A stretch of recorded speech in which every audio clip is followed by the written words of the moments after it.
Olá pessoal, tudo bem? Estou aqui de novo para conversar com o seu coração e não com o seu cabeção. Se você sente afinidade com a minha energia, então esse vídeo é para você.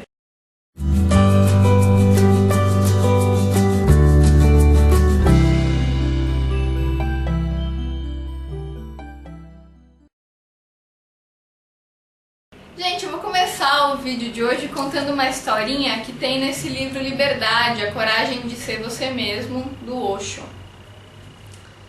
Aconteceu na corte de um dos imperadores muçulmanos da Índia, Shah Jahan. Tá na página 57, tá? Ele estava apaixonado por uma mulher, mas a mulher não estava disposta a se casar com ele. Ele era um cavalheiro, do contrário, poderia tê-la obrigado a se casar. Tentou persuadi-la, mas ela estava apaixonada por um dos guarda-costas do imperador. E quando ele descobriu isso, ficou realmente enraivecido. Ambos foram imediatamente presos e levados ao imperador. Shah Jahan estava prestes a mandar cortar a cabeça de ambos ali mesmo. Mas o seu primeiro-ministro, que era um homem já muito idoso, disse a ele: "Não faça isso. Seja um pouco mais sábio. Isso não é castigo o suficiente. Eu lhes darei o castigo apropriado." Ele ordenou então que os amantes fossem amarrados um ao outro, nus, abraçados e então acorrentados a uma coluna da corte. Os outros membros da corte mal podiam acreditar. Que tipo de castigo era aquele? Parecia mais um prêmio. Aquilo era o que eles sempre quiseram, ficar abraçados um ao outro. Mas as pessoas estavam erradas. O velho homem, de fato, tinha psicologia.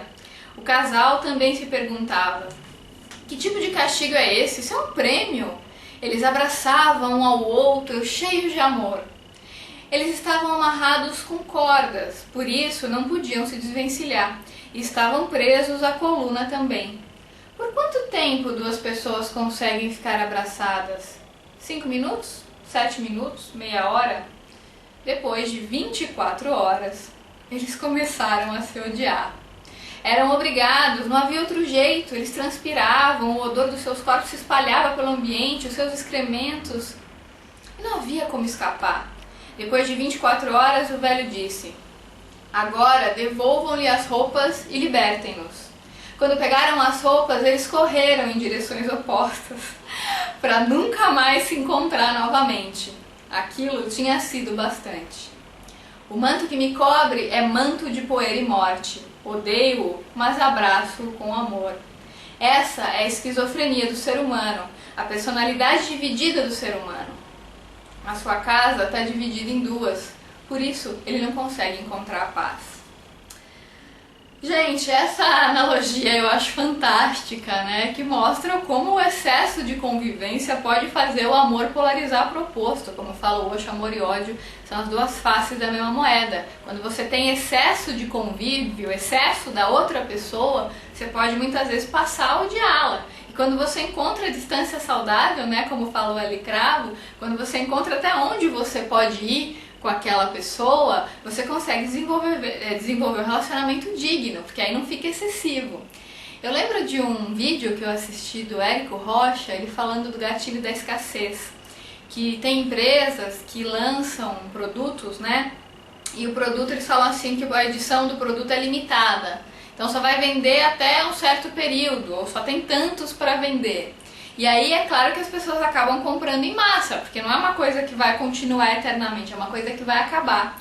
Em geral, quando a gente tem ideia da finitude das coisas, quando a gente tem essa consciência, né, da escassez que vai acabar, a gente tende a tratar a coisa de uma forma diferente. Quando você não tem essa previsão de quando aquilo vai acabar, ou você acha que aquilo é para sempre, você começa a tratar de uma forma ou a banalizar, ou aquele convívio fica excessivo e você não aguenta mais, você quer sair daquela situação, né? Então, tudo que é excessivo, gente, principalmente o convívio excessivo, tudo aquilo que está excessivamente disponível, o nosso ego tende a tratar com um certo desprezo, né? Ele fala assim: "Ah, não, isso aí vai estar aí amanhã, vai estar aí depois, então tanto faz, né? Amanhã aproveita, amanhã eu faço."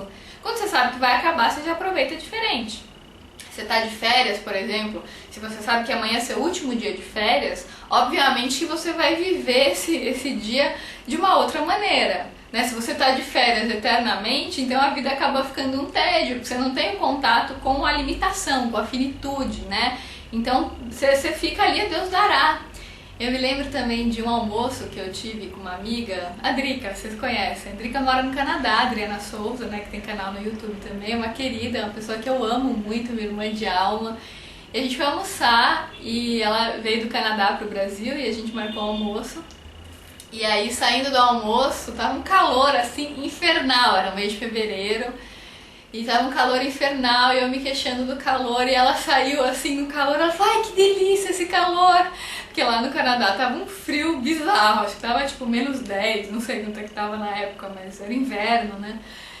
E aí eu achei aquilo tão interessante, né? Porque eu aqui no Brasil, morando em São Paulo, tenho sol praticamente 365 dias por ano, né? E ela, como tem esse contato raro, né, com o sol aqui do Brasil, com calor, então a perspectiva dela é completamente diferente. Então vocês percebem, gente, como é importante muitas vezes a gente ter o distanciamento de certas coisas para poder olhá-las com olhos diferentes. Então isso é importante nos relacionamentos, né, no trabalho, na família. Tem gente, por exemplo, que às vezes por questões financeiras ou mesmo por questões de apego, a pessoa mora na mesma casa da família, né? Às vezes a pessoa se casa e mora junto com os pais. Meu Deus do céu, isso é rota de colisão, né? Porque por mais que você ame seus pais, por mais afinidade que você tenha, qualquer convívio excessivo, você vê todo dia, acaba banalizando a relação, gente. É praticamente inevitável isso não acontecer. A menos que as pessoas já tenham se iluminado e consigam ver o outro sempre de uma forma diferente a cada dia, com consciência. A menos que isso aconteça, você tende a ligar as coisas no automático, você tende a não perceber as belezas da vida. Em geral, a gente não se encanta mais com aquilo que a gente tem disponível o tempo todo. Eu estava vendo um vídeo também de um alemão que veio para o Brasil algumas vezes, o Axel, acho que é Axel o nome dele. Ele tem canal também no YouTube, o nome dele é o Alemão, o nome do canal, muito legal. Ele é um fofo, o Axel, ele é muito querido. E eu adoro os vídeos dele, eu acho ele uma graça de pessoa. E eu tava vendo ele contando a experiência dele vindo pro Brasil e o jeito como ele olha pro Brasil, as coisas que ele fala é tão legal, porque é um olhar de uma criança, né? Não no mau sentido, no bom sentido. No sentido de que ele se encanta com as coisas que pra gente já é banal. Então ele ficava encantado, por exemplo, de ter gente vendendo água no meio da rua, sabe? Ele ficava encantado com o sol, sabe? Ele falou várias coisas, agora eu não lembro de tudo. Mas coisas que pra gente, tipo, é grande coisa, não é nada demais, porque a gente já se habituou. O excesso de convívio faz com que a gente perca o encantamento pelas coisas, com que a gente banalize, com que a gente automatize. Por isso que a meditação é tão importante, que a meditação devolve o encantamento pra gente, esse olhar de criança. Né? Quando você começa a olhar as coisas não como algo já dado, mas sempre tem uma novidade. Né? A criança, ela olha uma borboletinha, ela acha lindo. Né? Pra gente que é adulto, a gente nem liga, né? Ai, grande coisa, uma borboletinha, uma árvore, ai, daí. Né? Com a criança a gente fala, ai, olha o avião, olha o passarinho, né? Coisa que pra gente é meio boba, mas pra criança tudo é o máximo, porque é tudo novidade, ela tá descobrindo, ela tá aprendendo.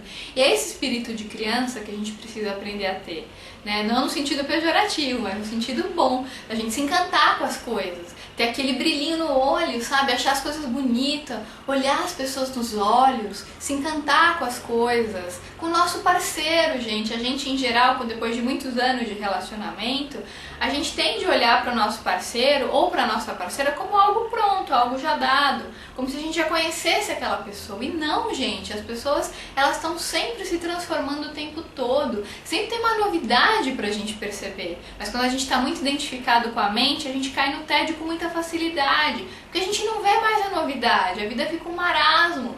E quando a gente começa a perceber essas belezas, tudo fica bonito, encantador, você vai ativando a sua criança interna, sabe? É muito legal essa visão. Eu acho que esse texto do Osho nos ajuda, né, a fazer uma analogia com coisas que a gente vive no cotidiano e com o quanto o excesso de convívio faz com que a gente muitas vezes perca essa percepção da beleza.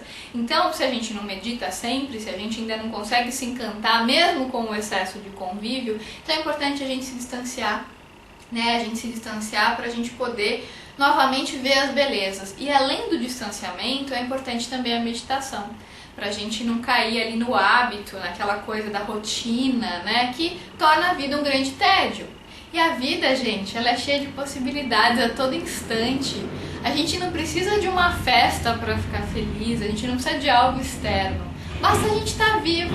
As possibilidades de celebração, de alegria, elas são infinitas quando a gente sabe perceber, quando a gente está consciente. Então esse é o meu recadinho para vocês. Se você gostou desse vídeo, lembra de deixar o seu curtir aqui para mim, compartilhar com seus amigos e também se inscrever no canal se ainda não tiver se inscrito. Então é isso, um grande beijo e até os próximos vídeos.